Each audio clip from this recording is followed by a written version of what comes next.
안녕하세요, 여러분. 오늘은 나르시시스트로부터 자신을 방어하는 법 관계의 함정 피하기라는 주제로 이야기해 보려고 합니다. 나르시시스트와의 관계는 처음에는 매력적이고 흥미롭게 보일 수 있지만 시간이 지나면서 그들의 행동 패턴이 드러나면 매우 고통스럽고 혼란스러울 수 있습니다. 그들은 종종 타인을 조작하고 통제하려는 경향이 있으며 이는 상대방에게 큰 상처를 남길 수 있습니다.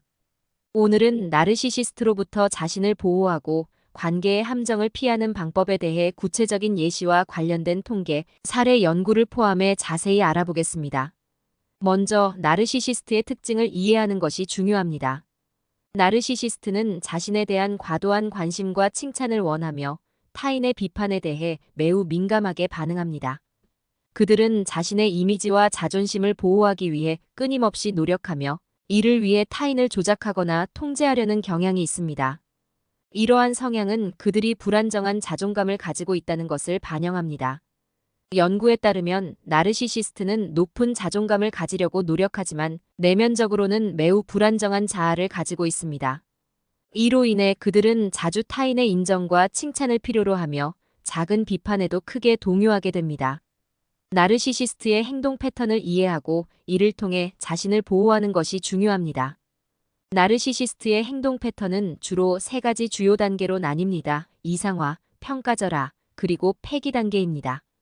첫 번째 단계인 이상화 단계에서 나르시시스트는 상대방을 이상화하고 과도한 칭찬과 관심을 보입니다. 이들은 상대방을 특별하고 완벽한 사람으로 여기며 이를 통해 자신이 특별하고 중요한 사람이라는 느낌을 얻습니다.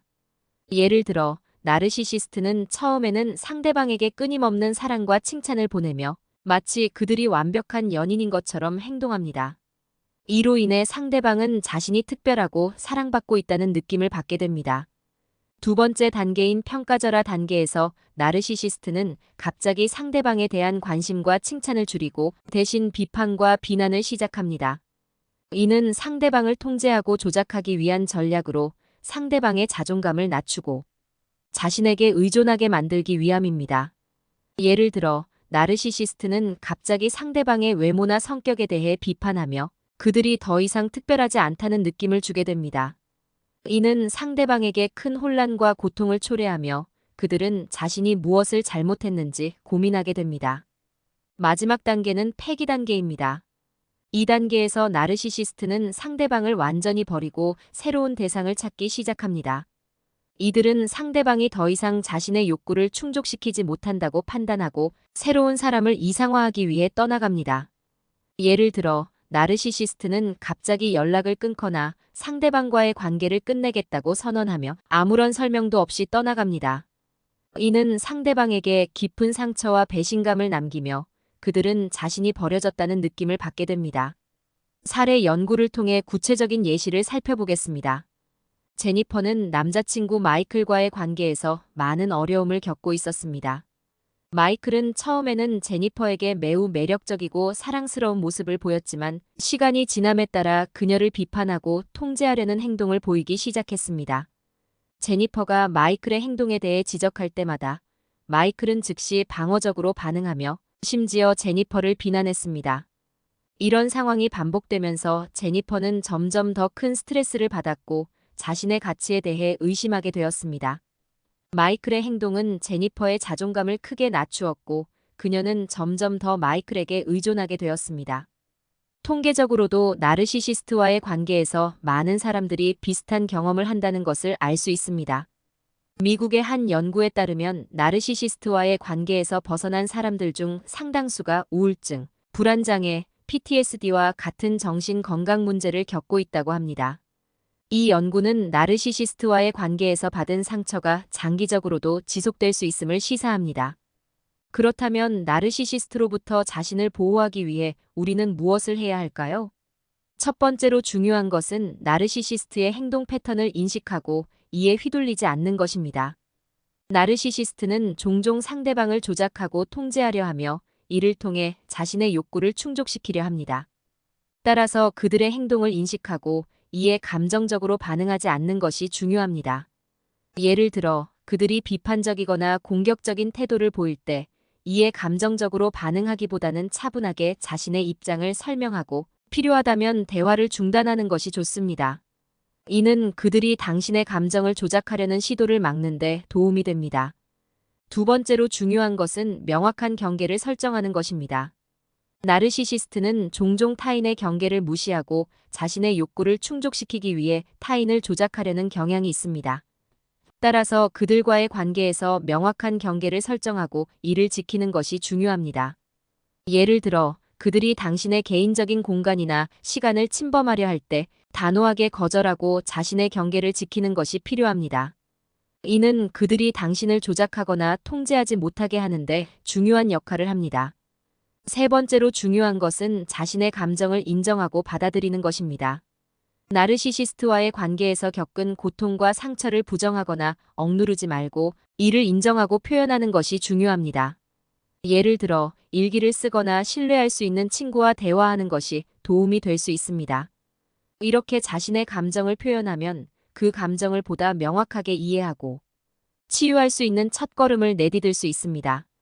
네 번째로 중요한 것은 전문가의 도움을 받는 것입니다. 나르시시스트와의 관계에서 생긴 상처는 혼자서 해결하기 어려운 경우가 많습니다. 이럴 때는 심리 상담사나 정신과 의사의 도움을 받는 것이 중요합니다. 전문가의 도움을 통해 자신의 감정을 보다 깊이 이해하고 치유하는 방법을 배울 수 있습니다. 예를 들어 인지행동치료나 심리치료는 나르시시스트로 인한 트라우마를 치유하는 데 효과적인 방법입니다. 또한 나르시시스트와의 관계에서 벗어나기 위한 또 다른 방법은 자신을 돌보는 것입니다. 나르시시스트와의 관계에서 받은 상처와 스트레스를 치유하기 위해서는 충분한 휴식과 자기 돌봄이 필요합니다. 예를 들어 스트레스를 해소하기 위한 운동이나 취미 활동을 통해 자신을 돌보는 것이 중요합니다. 또한 건강한 식습관과 규칙적인 수면도 트라우마를 치유하는 데 큰 도움이 됩니다.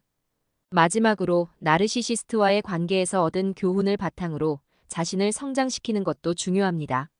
나르시시스트와의 관계에서 겪은 어려움과 고통을 통해 자신을 돌아보고 보다 성숙하고 강한 사람이 되는 기회로 삼는 것이 중요합니다.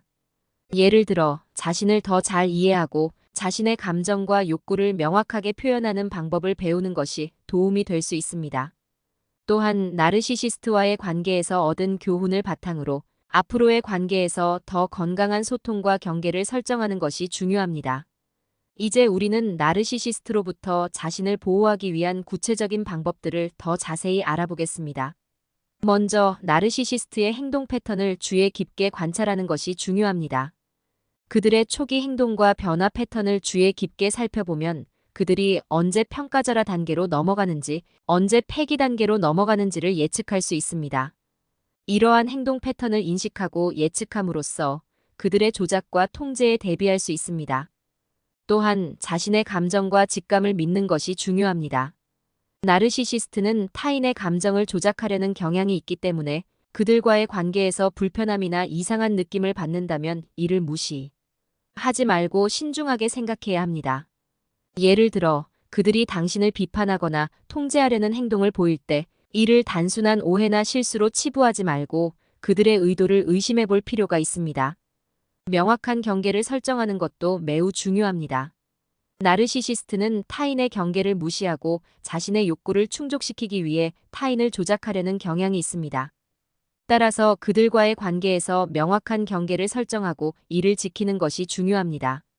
예를 들어 그들이 당신의 개인적인 공간이나 시간을 침범하려 할 때 단호하게 거절하고 자신의 경계를 지키는 것이 필요합니다.